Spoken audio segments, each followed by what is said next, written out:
नेत्र हे भुवन भास्कर नमो नमो। हे सृष्टि के सिरजनहार दिवाकर नमो नमो।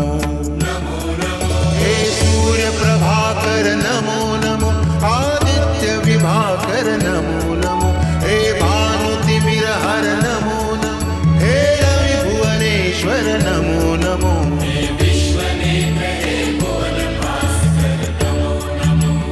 नमो नमो।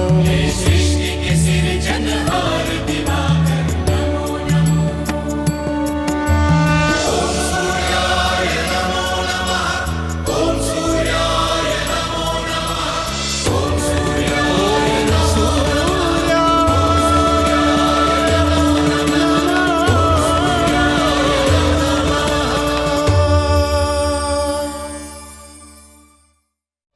मैं मेरे साथ हुए अपमान और अन्याय का प्रतिशोध ले सकूंगा। नारायण नारायण। भगवान सविता नारायण की जय हो। देवर्षि नारद, आप ठीक तो हैं ना? ठीक तो है शुक्राचार्य, किंतु मुझे लगता है आप मुझे देखकर प्रसन्न नहीं हुए। देवर्षि नारद, पिछली बार हमारे बीच में जो वार्तालाप हुई थी, उसके बाद आपको मुझे देखकर प्रसन्नता होगी। अच्छा, किंतु आप ये तो बताइए कि आप देख क्या रहे थे? देवर्षि नारद, जो मैं देख रहा था वो आप भी देख सकते हैं।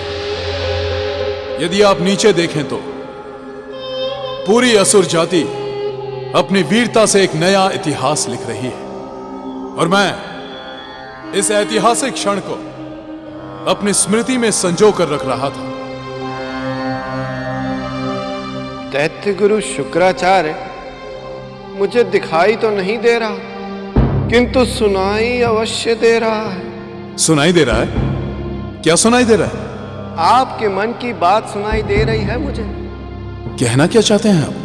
मेरे आने से पूर्व आप यही सोच रहे थे ना शुक्राचार्य, कि जिस दिन स्वर्ग विजयी राहु संसार से देवताओं की पूजा पाठ को समाप्त करके असुरों के नाम की आहुति डलवाने लग जाएगा, उस दिन आपके परम शत्रु सूर्य देव निर्बल हो जाएंगे। यदि मैं ऐसा सोच भी रहा था तो उसमें अनुचित क्या है? नारायण नारायण। असुर जाति के लिए तो इसमें कुछ भी अनुचित नहीं है दैत्य गुरु, किंतु आपके लिए तो अनुचित ही अनुचित है। मेरे लिए क्या अनुचित है? दैत्य गुरु शुक्राचार्य, आप यही चाहते हैं ना कि धरती से सभी यज्ञ अनुष्ठान और पूजा पाठ को समाप्त कर दिया जाए, जिससे सूर्य देव के साथ साथ बाकी सभी देवता भी निर्बल हो जाएं। किंतु आप ये कैसे भूल गए दैत्य गुरु कि आप स्वयं भी एक देवता ही हैं। इन्हीं यज्ञ अनुष्ठानों से सबको शक्ति मिलती है। इसी शक्ति के बल पर आज आप इस आकाश में इस प्रकार निर्भय खड़े हैं। यदि देवता शक्तिहीन हो गए तो आपका क्या होगा दैत्य गुरु? देवर्षि नारद, मैं नहीं, शायद आप ये बात भूल रहे हैं। मैं केवल देवता नहीं, दैत्य और असुर जाति का गुरु हूं। स्वर्ग पर अधिकार प्राप्त करने के बाद असुरों को नाना प्रकार की शक्तियां प्राप्त हुई हैं, और उनका गुरु होने के नाते ये शक्तियां मुझे भी प्राप्त हुई हैं। यही तो आपका भ्रम है दैत्य गुरु। क्षमा कीजिएगा, किंतु आप कोई दैत्य या असुर नहीं है।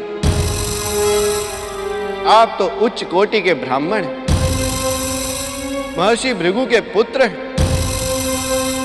भला आपको वो शक्तियां कैसे प्राप्त हो सकती हैं जो स्वर्ग विजय के कारण असुर और दैत्य जातियों को प्राप्त हुई?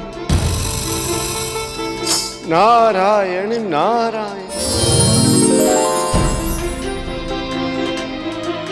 कहीं ये धूर्त सत्य तो नहीं कह रहा?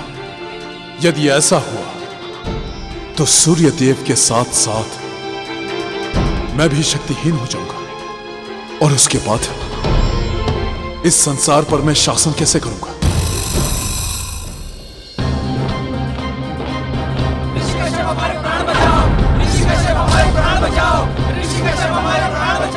ये शोर कैसा है?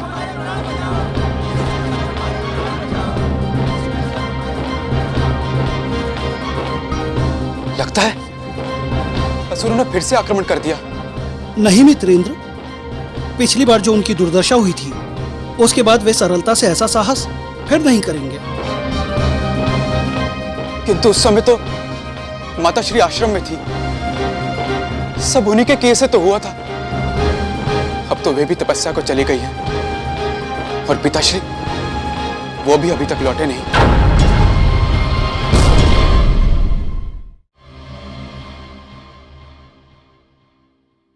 आप निश्चिंत रहिए देवराज इंद्र, मित्र वरुण ठीक कह रहे हैं। अभी कुछ समय तक तो ये असुर इस ओर देखने का साहस नहीं कर सकते। तो फिर ये शोर कैसा है? हम लोग अभी देखते हैं। आओ मित्रों। हाँ हाँ।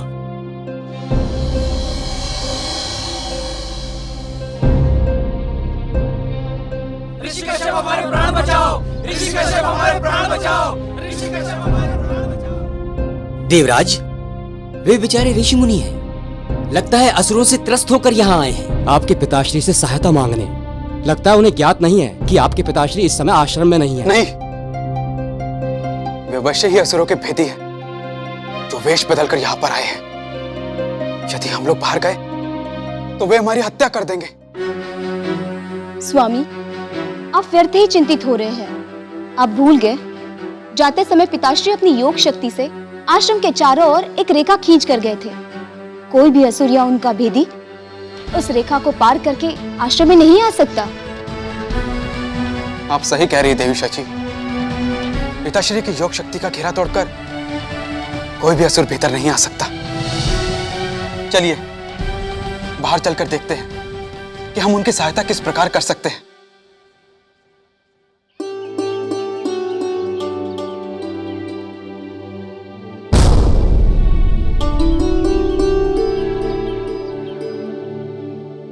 ऋषिगण, मैं आप सबसे क्षमा मांगता हूं,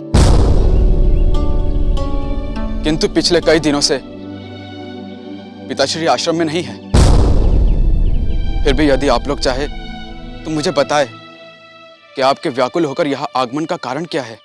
इंद्रदेव, असुर सेनापति राहु के नेतृत्व में असुर सेना ने आसपास के गांव में भीषण आक्रमण किया है।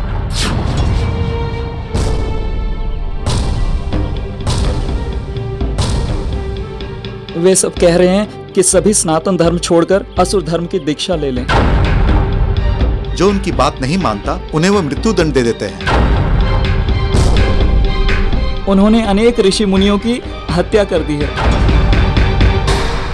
और हम पर भी उन्होंने प्रहार किया। आप सबकी समस्या सुनकर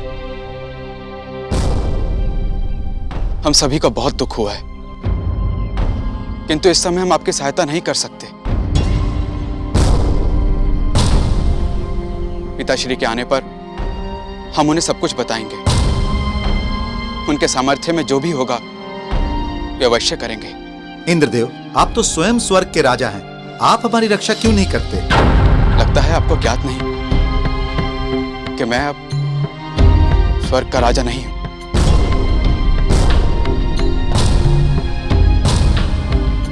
जिन असुरों ने आपके आश्रम पर रक्तपात मचाया, उन्हीं असुरों ने मुझे पराजित कर स्वर्ग पर अधिकार कर लिया है। हम सब तो स्वयं अपने प्राणों की रक्षा के लिए यहाँ पर छिपे हैं। यदि आप लोग चाहे तो आप भी आश्रम में शरण ले सकते हैं। क्षमा करना इंद्रदेव, हमें ये ज्ञात नहीं था। हम आपके पिताश्री के लौटने पर ही वापस आएंगे।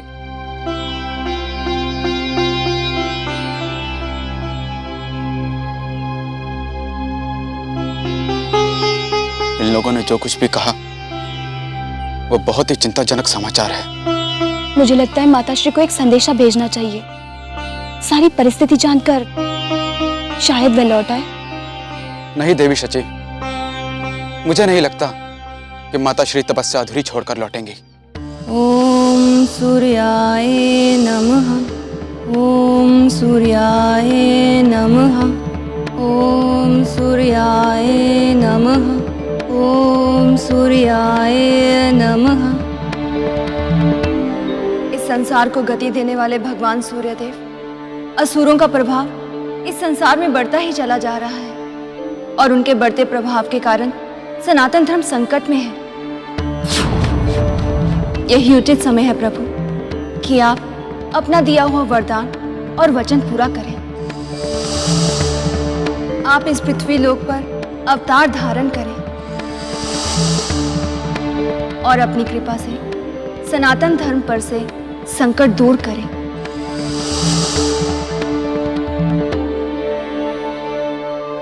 ओम सूर्याय नमः।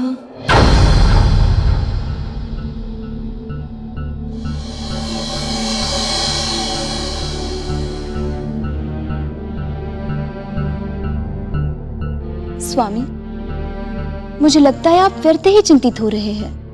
पिताश्री की योग शक्ति का प्रभाव तो हमारी रक्षा कर ही रहा है ना?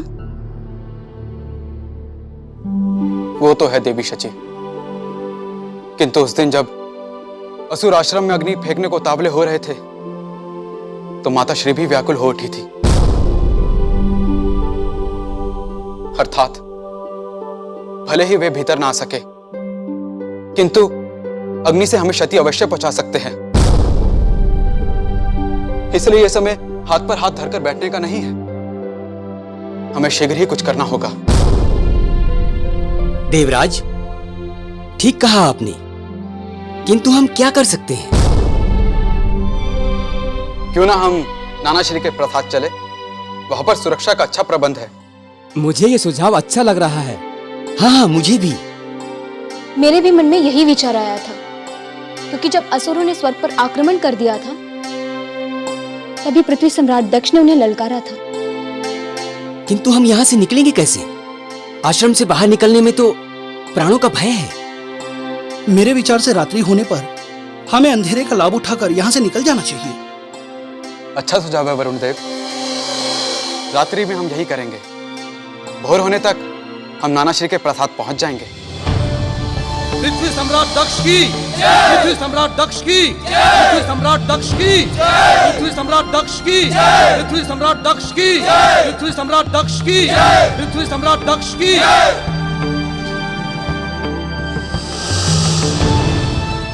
विराजिए।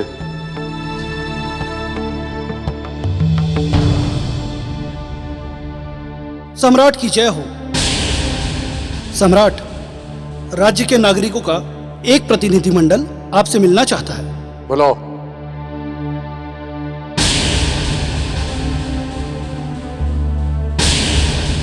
प्रणाम महाराज।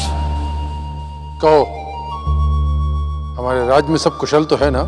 सम्राट, शेष तो सब कुशल है, किंतु क्या? किंतु सम्राट, आप हर दिन 2 आदमियों को कहीं भेज देते हैं।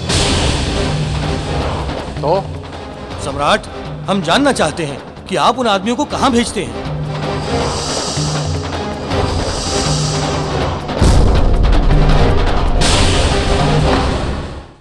ये राज्यकार्य की बातें हैं। राज्यकार्य में बहुत सी बातें गुप्त होती हैं।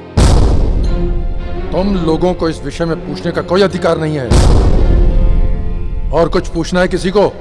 सम्राट, आप जिन आदमियों को भेजते हैं वो वापस लौटकर कभी नहीं आते। तुम लोग कहना क्या चाहते हो? सम्राट, नित्य 2 आदमियों के लापता हो जाने के कारण प्रजा में खलबली मची हुई है। उनके परिवार वाले बहुत परेशान हैं, दुखी हैं वो। सम्राट, राज्य की जनता में भांति भांति की अफवाहें फैल रही हैं। यदि इस विषय में राज्य की जनता को शीघ्र ही कोई उत्तर ना मिला तो जनता में भारी असंतोष फैल जाएगा। सम्राट,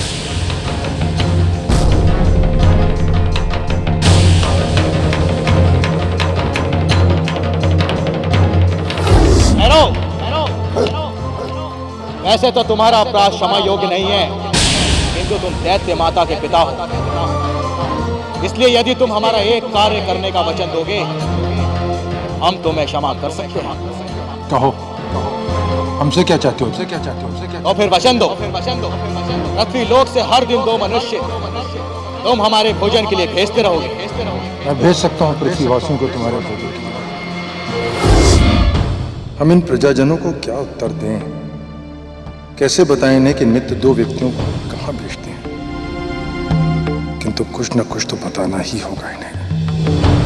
अन्यथा ये भले ही आज हमारी राजसभा से चुपचाप लौट जाएं, किंतु बाद में जनता के असंतोष का सामना तो हमें ही करना होगा। एक तो असुरों ने पहले ही दुखी किया हुआ है, अब यदि जनता भी हमारे विरुद्ध हो गई तो सैनिक भी युद्ध से पीछे हट जाएंगे और हमारे लिए अपना राज्य बचाना कठिन हो जाएगा। किस सोच में पड़ गए महाराज? बोलिए ना। आप उन 2 आदमियों को कहां भेजते हैं? वो हम एक धर्म अनुष्ठान कर रहे हैं। उस कर्म कांड को पूरा करने के लिए प्रतिदिन हमें 2 आदमियों को वहां भेजना पड़ता है। अनुष्ठान? ये कैसा अनुष्ठान है सम्राट? इस बात से तुम लोगों का कोई वास्ता नहीं। क्षमा कीजिए महाराज, वास्ता है। 2 आदमी राज्य से प्रतिदिन गायब होते जा रहे हैं और उनको आप कहीं भेज रहे हैं। ये तो आपको बताना ही होगा कि आप उन्हें कहां भेज रहे हैं। हमने कहा ना कि वो एक धार्मिक अनुष्ठान के लिए जाते हैं। हम जानना चाहते हैं कि वो धार्मिक अनुष्ठान क्या है। मुझे संदेह है कि ये धर्म विरुद्ध अनुष्ठान होगा, क्योंकि आपने तो सदा ही धर्म विरुद्ध आचरण किया है महाराज। बस!